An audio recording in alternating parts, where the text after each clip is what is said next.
Who would want to make money shopping, testing customer service by seeing a movie or eating at a restaurant? How do you find a legitimate mystery shopper, secret shopper job without getting scammed? They do exist. That's today's Joe Knows Better.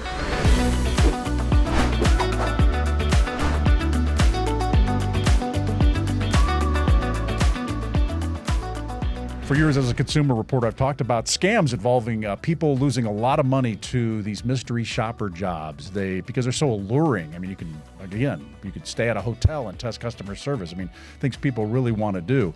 But there are legitimate jobs. It is a legitimate industry. With us now is Rich Bradley with MSPA Americas. It's an association of a lot of things, but mystery shoppers included in that with jobs. And I want to talk with Rich from Orlando a little bit about how you find those kinds of jobs. First of all, Rich, how did you get involved with mystery shopping? Well, I want to thank you, Joe, for having us have an opportunity to talk about the industry because, as you said, it is a legitimate industry that has been around since the 1940s. But at the same time, there are also people out there who try to take advantage of people who truly want to be mystery shoppers. I got involved with it back in the 90s before there was an MSPA. I happened to be taking a plane ride and read a little blurb in a magazine about mystery shopping. And like many people listening, I think I'd kind of heard of it, but I wasn't sure if it was for real. Yeah. But I looked into it and found out that it was. And interestingly, it was an opportunity for me and my wife to plan our date nights. We signed up with companies where we could book a dinner shop on a Saturday at a theater check. So you get paid to date. We got paid, and that paid the babysitter money. That's great. So you would do restaurants or those kinds of things or a movie? Yeah, look, it will blow people's minds. Almost any industry, including government, that you can think of, pretty much does mystery shopping. Okay. I'm talking like funeral parlors, like I said, libraries, golf courses in the government world, but lots of retail, restaurant, attraction, hospitality type things. All right. Pretty much anything you can think of. And what do these typically involve? I mean, does it involve a day? Does it involve overnights? Does it typically involve just a few hours? What could you say is a possible average job? Yeah, so they're all possible, but what's typical is usually about an hour or less. Okay.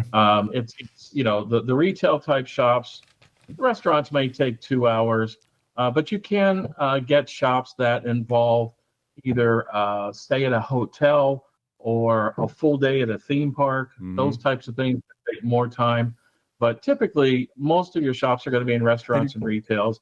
And you get paid for the time you're there, and it's mostly testing customer service, correct? It is. Sometimes it's compliance. Sometimes it's maybe looking at a bartender to make sure that they're putting cash in the drawer or that they're not overpouring. Okay. But the bulk of what's in the industry is measuring customer experience. Okay. And you also probably, in a lot of these cases, I was looking through some of these. I actually joined to see if I could see the jobs here. Put on my glasses. This is I was looking in the area that the BBB here serves, and that is Phoenix, parts of Arizona, and also California. So these are some of the jobs that I found there. One is working testing customer service at a zoo, and it says you get in a lot of these cases you're getting paid for the zoo entrance or the movie theater entrance as well, or whatever you're eating. Correct? You're not footing that bill on your own. Oh, that's true. Like if you're asked to go to a theme park or someplace where there's an admission charged, or if you're asked to have dinner, all that will be reimbursed, including your tax and tip. But what's really important for something like that is that there are limitations, right? So you can't just go to a restaurant and necessarily order anything you want.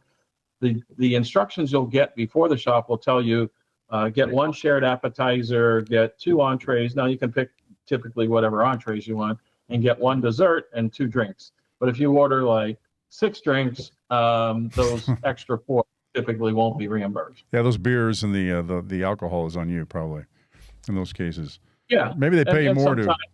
Did they pay you more to eat the green vegetables? They'll do things that are outside of the instructions. Yeah. And a lot of times in fact, almost every time, that is out of the control of the mystery shopping company. Yeah. Because at the end of the day, you're working for the client. The mystery shopping company is just a broker that is between the client who finds you to do what they want you to do. So it is the company at the end of the day that sets what those instructions are. Yeah. Okay. So they're also working for another company because they're testing customer service for that company. And these are the people out there trying to find those mystery shoppers for that purpose. Here's one. This is testing a zoo. I think it's reimbursement up to $200, and you get paid for going into the zoo. You need to spend at least 3 to 4 hours there at the facility, and it's an evaluation of what's going on. There's a movie theater any day. I mean, go to see a movie. A movie. It may not be a movie necessarily you want to see. It may be directed, or I would think in this case probably, and who knows. Probably different on each one, but it would be testing the service you get. So it may be a movie that you could pick on your own, but it's $20 plus the ticket price. Science Center, the museum. This one's in California. $108 after you complete and submit the evaluation. Upscale Women's Boutique, no purchase required. You get paid for that. $50 airport mystery shops. You have to fly. And I'm not sure if they reimburse that, but you get $50 just to probably test the customer. I think you have to. Oh, on that one, it's checking your bag, so it's probably something about, how that goes. Covert price shops in major retailers near you. Now that sounds intriguing, doesn't it? Covert operation. Writing. You're gonna be packing you with a hidden camera. Family entertainment center weekend, so you can bring the kids.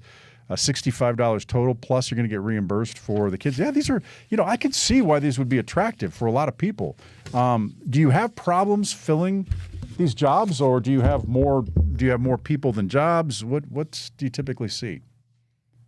Yeah, so there are literally hundreds of thousands, if not millions, of shoppers in the U.S. So a lot of times it just depends on the project and who comes across it. Some of those assignments sound great for families, but maybe not for somebody who's in their 60s or 70s that doesn't have grandkids. It's not going to work. Yeah. So it really just depends. But a lot of those good opportunities, the exciting ones, do kind of fly off the shelves as they come out. Okay. Can you build a reputation once you're in there doing things with the company? I mean, if you do a good job, you're on time all the time. Do you see that kind of like they might get some of these jobs before others possibly because they have a history? Yeah, absolutely. We have a shopper conference MSPA puts on once a year. It moves around the country. Actually, Joe, if you want to join us this year, it's going to be a really fun one. It's going to be on the Carnival Conquest ship. I'm down. So when is that? I'm down. Fun. Yeah, I got a cabin for you. I'm right there. But one of the things that we talk about is how these schedulers who schedule shoppers, it's a game of fear, right? Mm-hmm. Because they don't want to have a bad shop come in or it's not done properly. And then that's an awkward situation because you can't pay the shopper even if they put money out if the client's not going to accept the shop. Yeah. And then you look bad as the company in the eyes of the client because you didn't deliver. So for a scheduler, they're always looking at who is it in my database that I have the least amount of worry that they're going to come back with a bad shop. That's who they're looking for. So if you've done shops with a company before and you've done them well and you've done them on time, the scheduler is going to want to come to you first with the next assignment. And especially the really cool assignments, that's kind of like a reward to shoppers who have worked for them in the past and done a great job. Hey, I got this super cool shop. Yeah. And since you've done so well for us, I'd like to offer it to you first. I don't know if you get into the nitty gritty sometimes in the weeds here, but do you see some of these jobs and what are some of that you've heard about that are pretty appealing? The theme parks, travel, those are always high-end shops. Like when I was a shopper, we had an Emerald's and a Ruth's Chris in our area, and they were shops that we like to do all the time since it was such great food. Oh, yeah. So any of those like super sexy ones are always the ones that tend to have everybody want to do.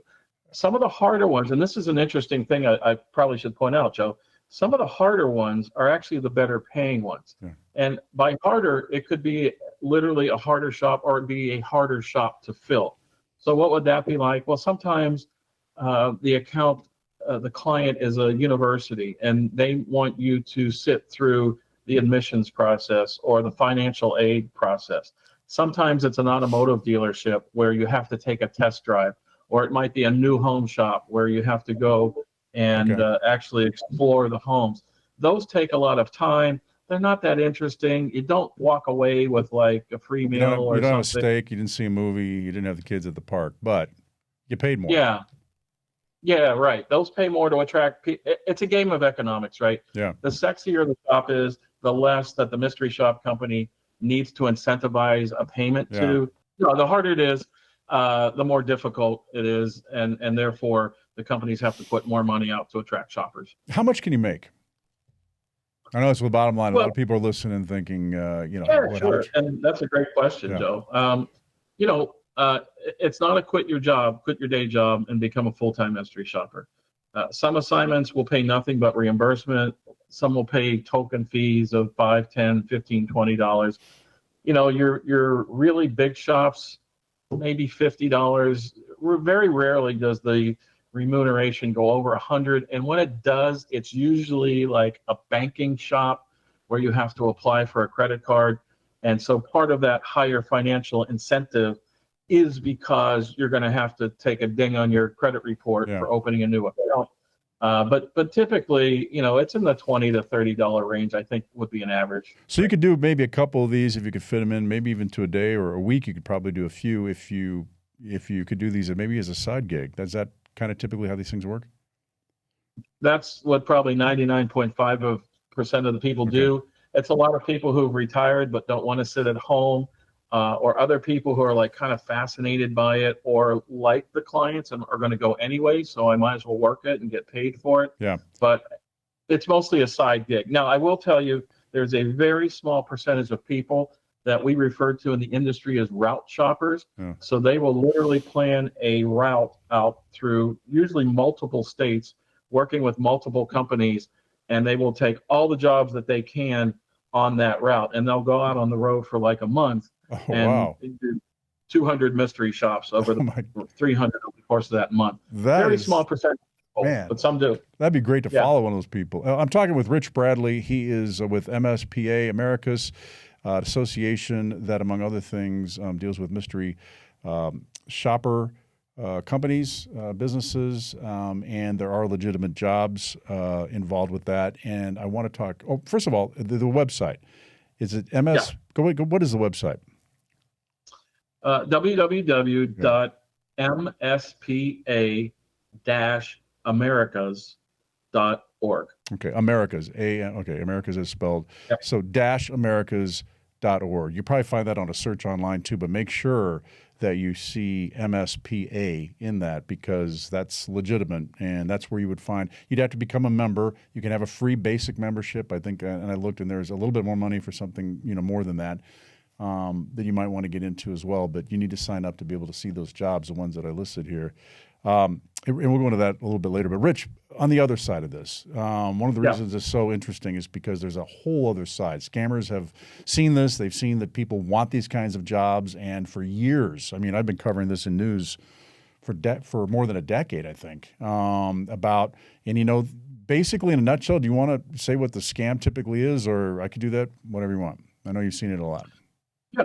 No, I'll explain it. It's pretty much the same in some variation, but typically the scammers will send you a physical check in advance, usually for about $3,000, and they will tell you that, they'll tell you that they want you to go ahead and cash the check, and we want you to go shop this place or shop that place, and we want you to buy whatever you want. And then we also, as part of this project, want you to shop Western Union. And so take $500 and wire that back to us and then fill out a form on that.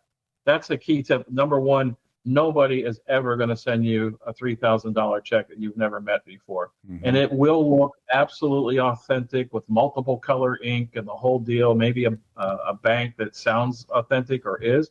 But it's a bad check. So what happens is you go out and you spend all this money after you cash the check, and then you're going to wire back like 500 of it. That 500 is legitimate money that goes back to the scammer now, and you're out $3,000 when that check bounces. Yeah. So that's the classic one. The variation of that, Joe, is that they'll say, go buy a bunch of gift cards. Yeah. and mail those back to us. Similar type scam. So it's basically always sending money somewhere, or buying something and sending Yes. it, and using your own money because you think you have this big check in the bank, and the bank hasn't told you yet Right. that it's not any good. You don't find that out for a Right. couple days, right? And so your money's Right. gone, and then you find out this bogus check is no good. And it really, I mean, if you have the money in the account to cover it, it's still bad because you've lost money, but not as bad as some of the people I've seen that just bounced checks because they were living paycheck to paycheck, had no money really in the account, had just had this amount, and it's gone. They got nothing. Now they're bouncing checks and all that. So it could be a bad thing. And these guys these jobs somehow can end up on legitimate sites, correct? Even these scam jobs. Absolutely, Joe. Last week, in fact, there was a TV station in Utah that was posting scammer opportunities in mystery shopping that was brought to my attention, and I worked with the station, and they quickly removed it. But yeah, they do make it look legit sometimes. Yeah, they make it look legit, and so basically the warning signs are, one, well, you're hired immediately, but I guess that could happen anyway. But you're sent this check right away, and then it's a huge amount of Yes. money. And who's going to do that? Nobody's going to trust you. They don't know you. Why are they going to trust you with $3,000, right? Right. I mean, you could just take the money and run. So there's no business that's actually going to do that. And then testing customer service, and the other one is testing it like at a postal service, right? And then trying to buy money Yes. orders from the postal service, and Yep. they're just. I mean, when I heard about that, I thought, okay, man, they're really thinking here. I mean, let's test customer service at the postal service. Oh, we need you to not to mail a letter. We need you to buy these, money orders and send them to us. And Joe, the other thing is that we encourage, if you're even slightly interested in mystery shopping, Mhm. we encourage you to join the association for free, because you can do a couple things. Number one, you can get some education webinars, and we have courses that answer a lot of your questions about the industry. But even if you don't join, there is some in the menu on the top of the page. It says service provider search. So if you get an inbound offer of, hey, come be a mystery shopper for us, you can type that company's name into the search and see if they're a member. Because if they're a member, we've vetted them and we know they're a real company. Mm-hmm. And even if you decide you want to move forward, I would still say, don't go back to the email they sent you. Contact them through us. Like on their profile, there'll be a link of a phone number and an email address. Use that, because we know that that's good, and it's not something that, because they can spoof legitimate companies, right? Yeah, And then definitely. your email, you're going to their place. Come to us. It's free. Look them up on there, and then contact them through us. Okay. I think I'm going to end it there. I mean, these are jobs that are out there. They're in a lot of cases, short amount of time. They can pay you, probably less than $100. But if you do a few of these jobs over a period of time, you can make some extra money, especially now around the holidays. That's when we're recording this. Now you do have to do some work. It's not like you're just going to eat a meal and leave, right? You have to write up about it. There's a reason that they have you there, right? It's usually testing whether or not the service was probably good or the food, right, Rich, that kind of thing? Yeah, and so that's a really important thing, Joe. I'm glad you brought that up. The one thing that sometimes makes me cringe is if somebody finds out we work in this industry and they say, oh, I love to shop, I'd be great. Maybe not. Yeah. What we need are great communicators, right? Because you don't get to make up the questions, the client does. So you need to learn, you study a form before you do this, and what does the client want to know? Because you're answering their questions. And when you do, you're writing. Sometimes you got to do little short essays. Sometimes they want a big essay, depending on what the experience is. But you need to be able to write descriptively, such that the reader is able to stand in the shoes or the seat that you were in and can understand what your experience was like through your writing. So the main thing that you really need to be a great mystery shopper is a good sense of observation and the ability to communicate accurately, descriptively, what you experienced. All right. That's Rich Bradley, MSPA-Americas.org. That's what you want to go to, because some of the other places you may go, you could possibly get scammed, but those are places that have been vetted. Rich, I really appreciate you being with us. Well, thank you for giving us an opportunity. our heart breaks when somebody gets scammed. So any opportunity we have to help people understand how to legitimately work in our industry, we are very grateful for. So thank you, Joe. Amen. All right. Before hiring, go to bbb.org, check reviews, and for accredited businesses that agree to operate ethically. And see all my podcasted videos, joeknowsbetter.bbbcommunity.org. I'm Joe Ducey with the Better Business Bureau, and I'll see you next time.